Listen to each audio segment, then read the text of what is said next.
मैं हूँ दामिनी यादव और एक बार फिर से हाजिर हूँ आपके साथ, आपके पास, आपके लिए ए जिंदगी लेकर। यूं तो वक्त बदला, वक्त के साथ दुनिया बदली और दुनिया के साथ महिलाओं ने भी अपनी दुनिया में बहुत सारे परिवर्तन किए। इन परिवर्तन के जरिए उन्होंने उस शक्ति का लोहा अपने घर की दहलीज से लेकर बाहर तक मनवाया, क्योंकि कल तक माना जाता था कि औरतें सिर्फ घर के भीतर ही बेहतर परफॉर्म कर सकती हैं, लेकिन वक्त ने और महिलाओं ने इस बात को गलत साबित किया और आज तमाम तर महिलाएं ऐसे क्षेत्रों में भी नजर आती हैं जहां कल तक सिर्फ पुरुष वर्चस्व माना जाता था। लेकिन यहाँ पर ये बात जितना खुशी देती है, उतना ही थोड़ा सा अफसोस इस बात को लेकर भी होता है कि वक्त के साथ बदली तो बहुत चीजें, मगर एक चीज नहीं बदली और वो चीज है महिलाओं पर पड़ती बुरी नजर और महिलाओं पर होते अत्याचार, अपराध, यानी सेक्सुअल हैरेसमेंट। कल तक ये घर के भीतर होते थे, घर के बाहर होते थे, लेकिन अब वक्त के साथ जैसे जैसे महिलाओं ने अपने करियर को संजीदगी से लेना शुरू किया, तो ये सेक्सुअल हैरेसमेंट यानी यौन उत्पीड़न उनके वर्क प्लेस पर भी होने लगे हैं। यानी कहने का मतलब है कि सेक्सुअल हैरेसमेंट जो कल तक सिर्फ घर की दहलीज के भीतर या आसपास की जगहों पर ही होता था, आज उनसे महिलाओं का अपना करियर, अपने रोजगार का क्षेत्र भी अछूता नहीं रह गया है। तो बहुत जरूरी है कि हम इस बारे में जानें कि अगर आपके वर्क प्लेस पर सेक्सुअल हैरेसमेंट यानी यौन उत्पीड़न जैसी घटनाएं होती हैं, तो आपको उसे कैसे समझना है और उसके लिए क्या करना है। हर व्यवहार नहीं होता सेक्सुअल हैरेसमेंट। देखिए, जैसा कि हमने स्टार्टिंग में ही कहा कि जब महिलाएं अपने घर की दहलीज लांघकर ऑफिस, दफ्तर या दूसरे कार्य क्षेत्रों में अपने पैर आगे बढ़ाती हैं, तो वहां पे उनको हर तरह के कर्मचारी मिलते हैं, जो महिलाएं भी होती हैं, पुरुष भी होते हैं। अब उनके साथ जितना सहज है खाना पीना या उठना बैठना, उतना ही सहज होता है हंसी मजाक भी। तो अपने पुरुष सहकर्मी के साथ हंसी मजाक करना, साथ खाना पीना, बातचीत करना या उसके साथ कहीं घूमना, ये सब कभी भी सेक्सुअल हैरेसमेंट के अंतर्गत नहीं आता है। बल्कि यदि हम भारत के संविधान में दिए गए अधिकार की बात करें, तो वो अधिकार तो हमें ये तक कहता है कि यदि दो वयस्क व्यक्ति अपनी आपसी रजामंदी से यौनिक संबंध भी बनाते यानी सेक्सुअल रिलेशनशिप भी बनाते हैं, तो उसे भी यौन अपराधों की श्रेणी में नहीं माना जाता है। तो जरूरी है कि हम इस बात की परख करें कि किस तरह के व्यवहार को माना जाएगा सेक्सुअल हैरेसमेंट। किस तरह का व्यवहार आएगा सेक्सुअल हैरेसमेंट के अंतर्गत, इसे हम इस तरह से समझ सकते हैं कि 2013 में जो कानून आया था, उसके अंतर्गत ये बात बहुत साफ तौर पे स्पष्ट की गई थी कि किसी महिला कर्मचारी को उसकी इच्छा के विरुद्ध छूने की कोशिश करना या छूना, उसके मना करने के बावजूद किसी न किसी रूप में उसके आसपास रहना या छूने की लगातार कोशिश करना, भद्दे मजाक करना, द्व्यर्थी कमेंट करना, पोर्न दिखाना या पोर्न से मिलती जुलती चीजें शेयर करना, इस तरह के कमेंट या पिक्चर्स दिखाना, या फिर किसी भी महिला के साथ इस तरह की कोई भी हरकत करना जो उस महिला की मानवीय और स्त्री गरिमा को ठेस पहुंचाती हो, ये सभी बातें आती हैं सेक्सुअल हैरेसमेंट के अंतर्गत। अब इसके साथ साथ अभी कुछ वक्त पहले हमने देखा कि मी टू जैसी घटनाएं भी हुई। मी टू जैसी घटनाओं को महत्व देना बहुत ज्यादा जरूरी है। ये जरूरी इसलिए है क्योंकि किसी भी तरह का यौन शोषण, खासतौर से भारतीय महिलाओं के लिए नहीं, पूरी दुनिया में, लेकिन जब भारतीय महिलाओं की बात आती है तो यौन अपराधों की बारी आने पर ज्यादातर महिलाएं चुप रह जाती हैं। अब अगर ऐसा उनके घर में या उनके किसी जान पहचान वाले व्यक्ति ने किया है, तब तो बात आ जाती है रिश्तों को बचाने की, लोक लाज की। लेकिन अगर वर्क प्लेस पर किसी तरह का सेक्सुअल हैरेसमेंट हो रहा है, तो वहां पर महिलाओं के चुप रह जाने का एक कारण ये भी होता है कि वो अपनी सामाजिक छवि को बचाना चाहती हैं, अपनी नौकरी को बचाना चाहती हैं, अपने करियर को बचाना चाहती हैं। ये ठीक है कि बहुत सी महिलाओं के लिए करियर एक बड़ी चीज है, लेकिन आज भी महिलाओं के, खासतौर से भारतीय महिलाओं के काम करने के कारणों के पीछे एक बहुत बड़ी वजह है आर्थिक आजादी यानी फाइनेंशियल इंडिपेंडेंस। तो इसे किसी भी कीमत पर वो गंवाना नहीं चाहती और कई बार ये लगता है कि सेक्सुअल हैरेसमेंट के खिलाफ आवाज उठाने पर उनकी सामाजिक छवि को ठेस पहुंच सकती है, उनकी नौकरी जा सकती है। तो इस तरीके के बहुत सारे मामलों के चलते बहुत सारी महिलाएं सेक्सुअल हैरेसमेंट के खिलाफ आवाज उठाने से बचती हैं। ऐसा बहुत ज्यादा देखा गया है, लेकिन अब मी टू जैसी घटनाओं के चलते महिलाओं में ये जागरूकता आई है कि वो न सिर्फ अपने दूसरे अधिकारों के प्रति सचेत हो रही हैं, बल्कि उन्होंने यौन अपराधों के प्रति भी आवाज उठाना शुरू कर दिया है। अब वो अपराधी की पहचान कराती हैं, उसके खिलाफ आवाज उठाती हैं, उसके खिलाफ कंप्लेन दर्ज कराती हैं और उसे सजा तक दिलवाती हैं। यौन अपराधों का स्थान क्या हो सकता है? ये भी अपने आप में एक बहुत बड़ा सवाल है, क्योंकि किस तरह की जगह को ये माना जाए कि वो वर्क प्लेस पर हुआ सेक्सुअल हैरेसमेंट है। अब इस बात के अंतर्गत जो कानून में व्याख्या दी गई है उसके अनुसार वो जगह आपका ऑफिस भी हो सकता है। आपके ऑफिस के काम के दौरान कहीं बाहर जाने पर अगर इस तरह की घटना होती है तो भी उसे work place on sexual harassment ही माना जाएगा। कामकाज के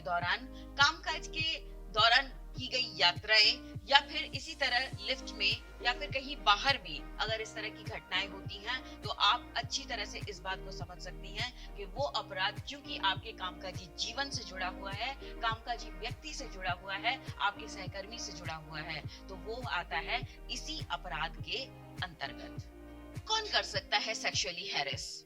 अब इस सवाल का जवाब देना सबसे मुश्किल काम है, क्योंकि महिलाओं के लिए सेक्सुअल हैरेसमेंट का केस सामने आने पर ये बहुत सहज मान लिया जाता है कि जो महिलाएं बहुत खुले विचारों की होती हैं, नौकरी करती हैं, बोल्ड हैं, बिंदास हैं, वो हर तरह के मामले में बहुत आजाद ख्याल होंगी। इसलिए कई बार उनकी आजाद ख्याली का गलत अर्थ भी लगा लिया जाता है। अब ऐसे में उनके कर्मचारी जो साथ काम करने वाले हैं वो भी उनकी किसी बात का गलत अर्थ लगा सकते हैं, उनका फायदा उठा सकते हैं और कई बार शोषण करने वाला व्यक्ति आपका सीनियर भी हो सकता है। जिन जिन केसेस में ये देखने में आता है कि शोषण करने वाला व्यक्ति कोई सीनियर है, कोई वरिष्ठ अधिकारी है या कोई टीम लीडर है, वहां पर ज्यादातर मामलों में महिलाएं चुप्पी ही साधे रखती हैं, लेकिन आपको ऐसा नहीं करना है। किसी वरिष्ठ कर्मी द्वारा सेक्सुअली हैरेस करने पर ज्यादातर महिलाएं ये सोचती हैं कि अगर उन्होंने इसके खिलाफ आवाज उठाने की कोशिश की तो सीधा सीधा उनकी नौकरी चली जाएगी। नौकरी जाने के डर से आपको अपने आप को यहाँ नहीं रोकना है, क्योंकि सभी सरकारी, अर्ध सरकारी, गैर सरकारी संस्थाओं में, चाहे वो संगठित क्षेत्र हो या असंगठित क्षेत्र, इस तरह की कमेटियां बनाई जाती हैं जहां आप अपनी शिकायत बाकायदा दर्ज करा सकते हैं या फिर आपकी ओर से कोई दूसरा भी इस शिकायत को दर्ज करा सकता है। पुरुष भी होते हैं सेक्सुअल हैरेसमेंट के शिकार। कुछ लोगों को ये बात सुनने में बहुत अजीब लग सकती है, लेकिन आज का कड़वा सच ये भी है कि बहुत सारे पुरुष ऐसे हैं जिन्हें अपने कामकाजी जीवन में किसी न किसी तरह की यौन हिंसा या यौन उत्पीड़न का शिकार होना पड़ता है। लेकिन यहाँ पर ये मामला बहुत आसानी से देखने में आता है कि इस तरह का काम करने वाले ज्यादातर सीनियर महिलाएं ही होती हैं, यानी कि कोई बॉस, कोई सीनियर कर्मचारी। यदि आपके सहकर्मियों में से भी कोई ऐसा करता है तो इस व्यवहार को पहचानना बहुत आसान है। ये तमाम वही चीजें हैं जो हमने महिलाओं के प्रति होने वाले यौन उत्पीड़न के अंतर्गत बताई थी, यानी कि अश्लील बातें करना, अनचाहे किसी को छूने का प्रयास करना, नाराजगी जाहिर करने के बावजूद बार बार छूने की कोशिश करना, द्व्यर्थी संवाद करना, कोई पॉर्न क्लिप दिखाना या पॉर्न मैसेजेस शेयर करना, या फिर बार बार इस तरह की बातें करना जो किसी की गरिमा को ठेस पहुंचाता हो। तो यही तमाम बातें पुरुषों पर भी अप्लाई होती हैं यदि उनके साथ इस तरह की घटनाएं घटती हैं। तो इंटरनल कमेंट कमेटी ये एक ऐसी संस्था है जो आपको अपने हर कार्यालय में जरूर मिलेगी, चाहे आपका कार्यालय संगठित हो, असंगठित हो, सरकारी हो, गैर सरकारी हो या फिर किसी भी दूसरी तरह का हो। यदि उस कार्यालय में 10 से अधिक महिलाएं या 10 से अधिक कर्मचारी काम करते हैं तो ये कमेटी आपको वहां मिलेगी। और अगर ऐसा नहीं है और वहां पर काम करने वाले लोगों की संख्या 10 से ज्यादा है या उससे कम है तो आप अपने जिले पर इस तरह की कमेटी जो कि गठित की गई है वहां भी अपनी शिकायत दर्ज करा सकते हैं।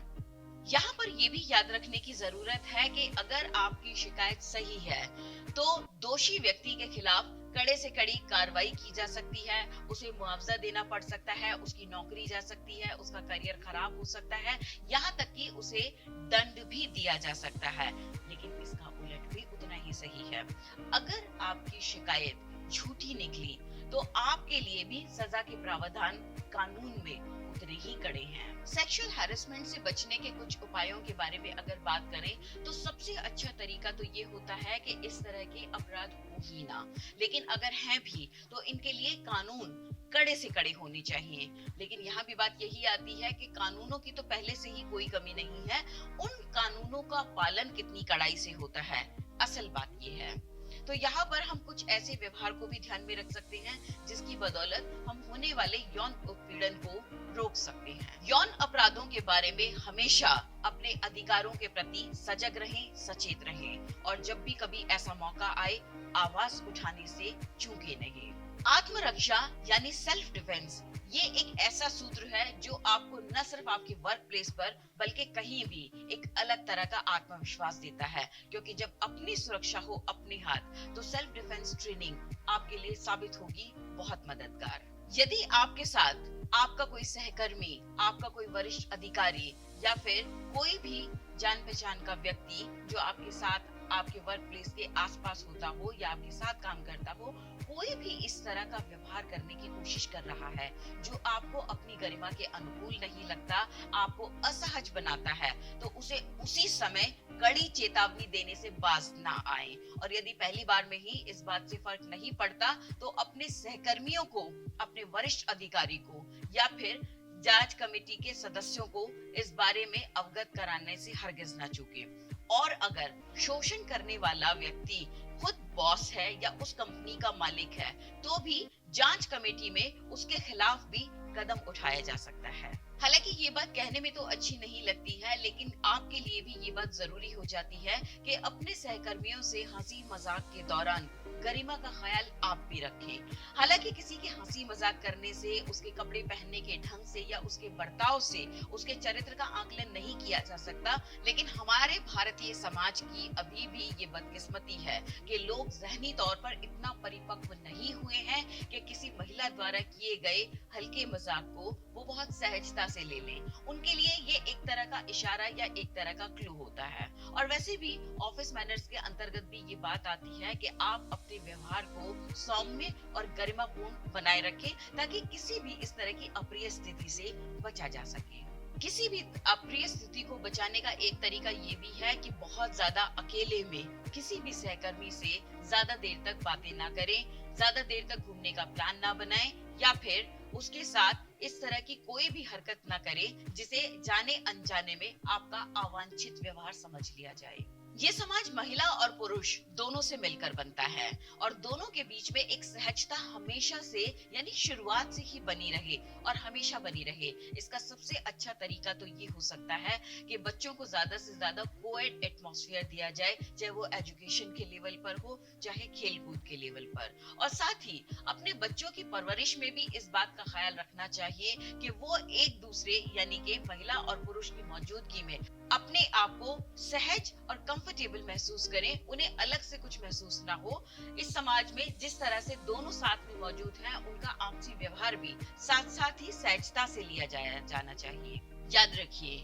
आपने अपना करियर न सिर्फ अपने दम पर बनाया है बल्कि आपका ये कामकाजी जीवन भी आपकी काबिलियत का ही प्रमाण है। इसलिए किसी को भी ये हक ना दे कि वो आपके साथ कोई इस तरह का खिलवाड़ कर सके जिससे आपका कामकाजी जीवन यानी वर्क लाइफ डिस्टर्ब हो। इसलिए जरूरी है कि अपने व्यवहार को गरिमापूर्ण तो रखें लेकिन अपने आत्मविश्वास में कभी भी कमी ना आने दें। और सहज बने रहने के लिए जरूरी है कि आप हर व्यवहार को हैरेसमेंट के अंतर्गत ना समझें, लेकिन जहां इस तरह का हैरेसमेंट आपके सामने आता है या आपके साथ होता है उसमें आवाज उठाने से भी पीछे ना हटें।